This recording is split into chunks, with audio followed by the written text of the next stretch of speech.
Hi, so you just moved to the UK and you have a big dream of thriving instead of surviving, but it seems things are not just getting right? Because you just find yourself in a low income job and you are thinking, how can I survive in this? Never give up. Always knew that I didn't want to be the average accountant. Of course, I knew that something had to be different. It was really challenging for me, but if I could scale through, I believe anybody could. How did you manage to source for funds? Even if it's £200, £100. Keep it aside for that good. Yours might not be education, yours might be not to touch it. So that was exactly what I did, and it really worked for me. So you decided to choose a career which is business analyst and you invested into it. Yes. So for someone listening now and they want to go into maybe business analyst, system analyst, solution architect, product owner, project managers, all these roles, to be able to improve on their income, to get a high paying job, what is the first step? And after knowing the first step, where and how can they scale through? What are the resources available in this country, in the United Kingdom, to start with? Okay, thank you. So you just moved to the UK and you have a big dream of thriving instead of surviving, but it seems things are not just getting right? Because you just find yourself in a low income job and you are thinking, how can I survive in this environment? Today we have a special guest in the house, a business analyst and a professional accountant. Welcome to the Loaded Coffee. Thank you so much. I'm glad to be here. Yeah, we are very happy to have you here. It's been a very long time. We'll be chasing you to bring you over here, and at last we thank God you are here finally. Yeah, thank you. So let's get into it. How did your journey started? So it's a very long journey, to be honest, and I would pick it up from where I started in Nigeria, and then I would merge it into like how I got myself integrated in the system over here. So I started off as of course I studied accounting in my university, and I always knew that I didn't want to be the average accountant, and how could I be different? I didn't want to do ordinary bookkeeping. Mm-hmm. And of course I knew that something had to be different. And funny enough, I just got, I kept thinking, praying. I'm sorry, I'll be saying a lot of praying things about my journey, because everything about my journey is about God. And so I just got an interview miraculously with Virtual Media Network. That's Nigeria, Orisun, Isimbido, And I got to the building that day. I said to myself, this is exactly where I want to work. As a fresh graduate, I want this. And I started speaking in tongues. And I met my boss, God bless him for me, Kwame. And he said to me, well, I don't think I can take you. I said, why? He said, you're a fresh graduate. I don't think I have the patience to, groom you. And I said something to him. I said, just wait. Give me a month. If I'm not performing in a month, fire me. And he looked at me like, do you know what you are saying? And he gave me the job. And from there, I started, integrating myself into the entertainment sector, because of course it was entertainment, and I've worked with several A-star artists in the entertainment industry. And coming down here, I knew I had to do something. Just like in Nigeria, I wanted to also continue the accounting line. Then one of our pastors introduced me to business analysis. I'd done my MBA, and when I was looking at the course outline of this business analysis, I knew this was what I could do. It was like doing my MBA all over again. So after doing the training, I took some professional courses, and the rest is history, like they say. So what was the experience like when you took the professional courses?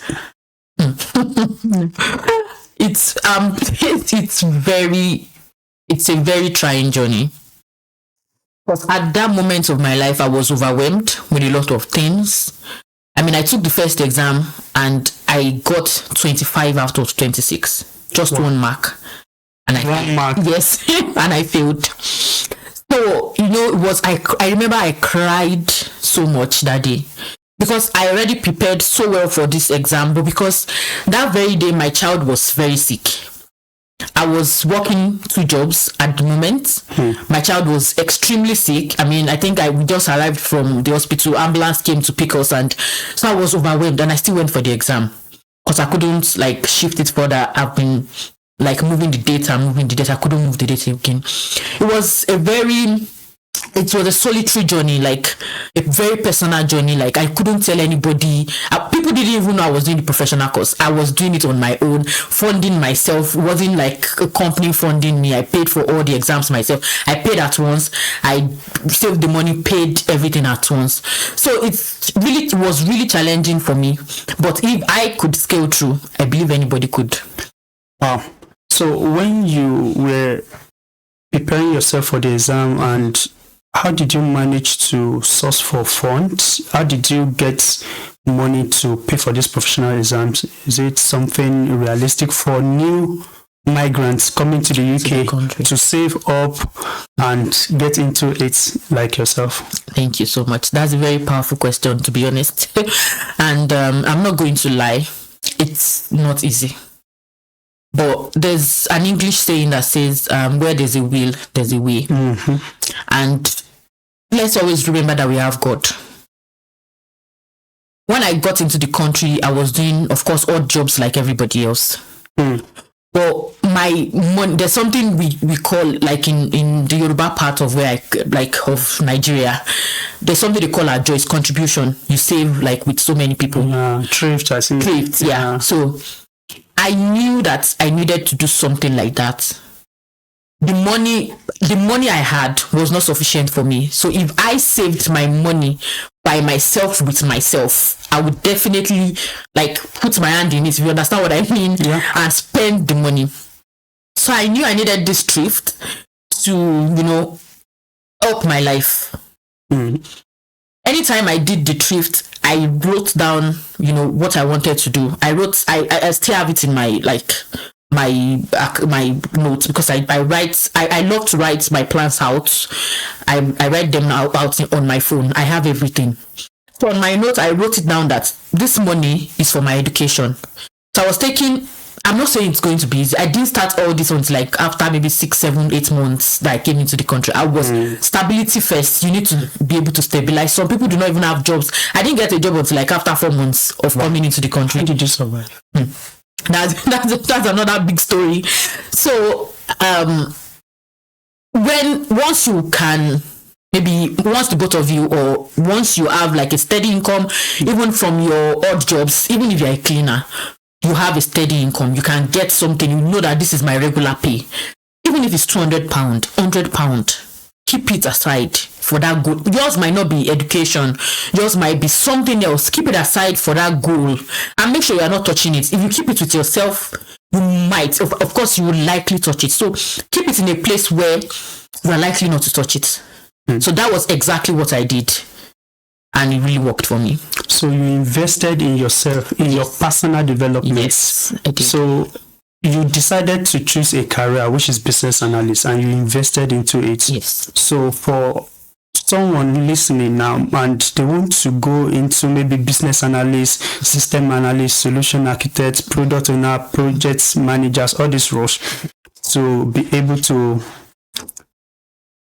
improve on their income, to get a high paying job, what is the first step? And after knowing the first step, where and how can they scale through? What are the resources available in this country, in the United Kingdom, to start with? Okay, thank you. I think the first thing, like you said, is the will. Be willing to do something different. Then I think another thing that would help is if you have to be tired of your situation. Not so many people, sorry to say this, but one thing I've noticed is that most of us, I don't want to generalize, I don't want to say Africans, but from where I am Nigerian, so I'm going to use Nigeria because that's what I know. I don't know about other African countries. It might be the same with them, but if we compare ourselves with the tribe or the culture that does businesses in this country, I'm not going to mention anybody's name, you would discover that most of us, we appreciate the bare minimum. We don't want to stretch ourselves. Settle for the less. Yes.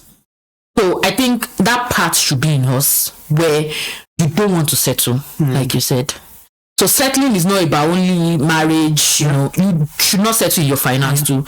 You should not settle in your spiritual life, settle with your relationship with God. Even parenting, you shouldn't settle. So I think that ability of not settling should be like in you. You should be hungry for success. You should be angry about your state at the moment. So that was one thing that also helped me, because at that moment when we arrived the country and 4 months I didn't get a job, then where we were living at that moment, I was so pissed off. It pisses. Anytime I wake up, I mean, I'm grateful that I have a roof over my head, but it just pisses me off that I think I should have gone past this level of my life.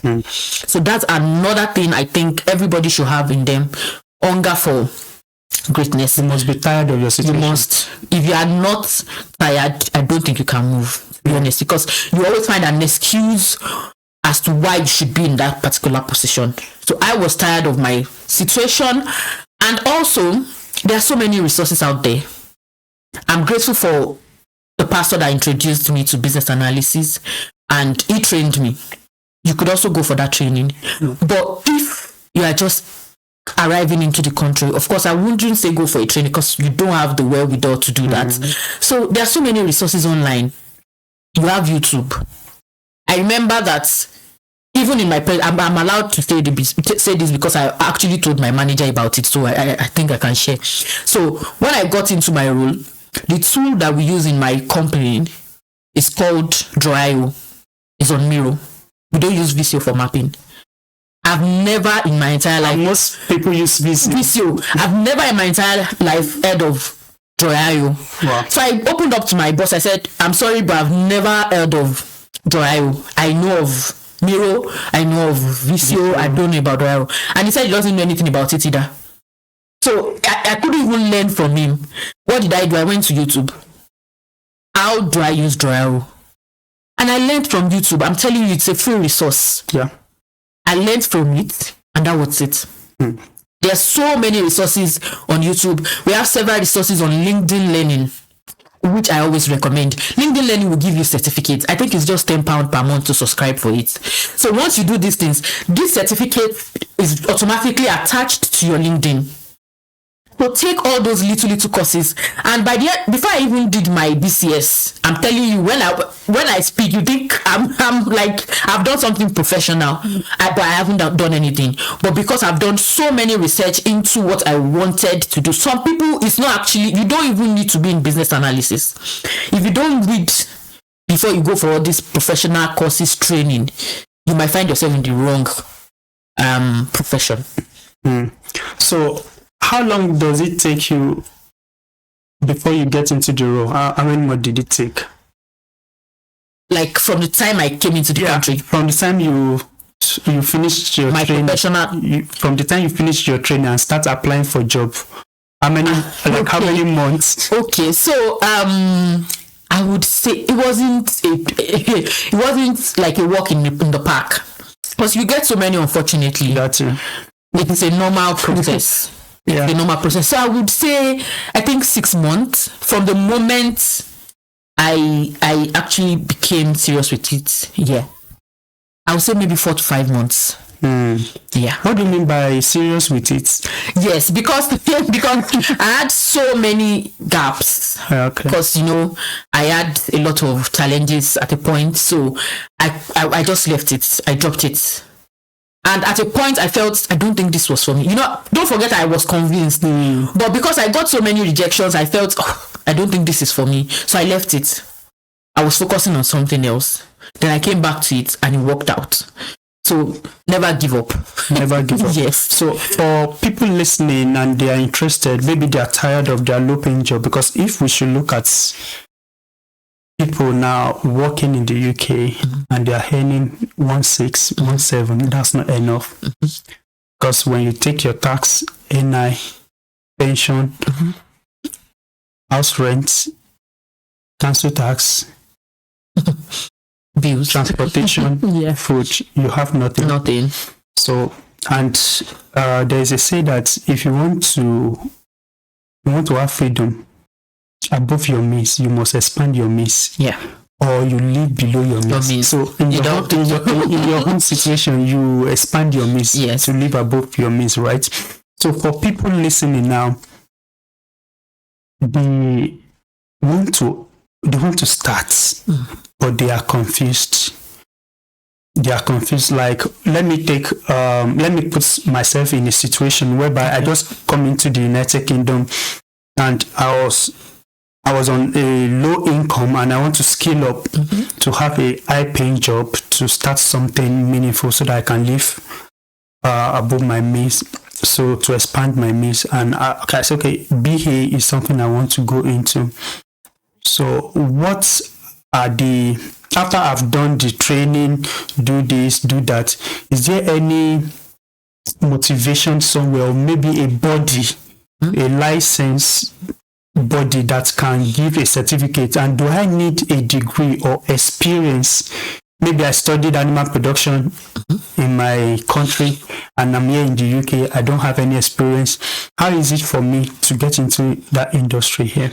Okay, thank you so much. One thing I want to state is that the UK is a land of opportunities. Most people, that I know that are nurses, probably didn't study anything else back from where we came from. And I also know of a nurse who is now a business analyst. So the horizon is wide. You can do whatever you want to do. That's the first thing. Have it in mind that no matter your first degree, no matter what you've done, you could always switch into any tech role. Now, for me, I did. There's so many bodies for several tech roles. For me, I did BCS.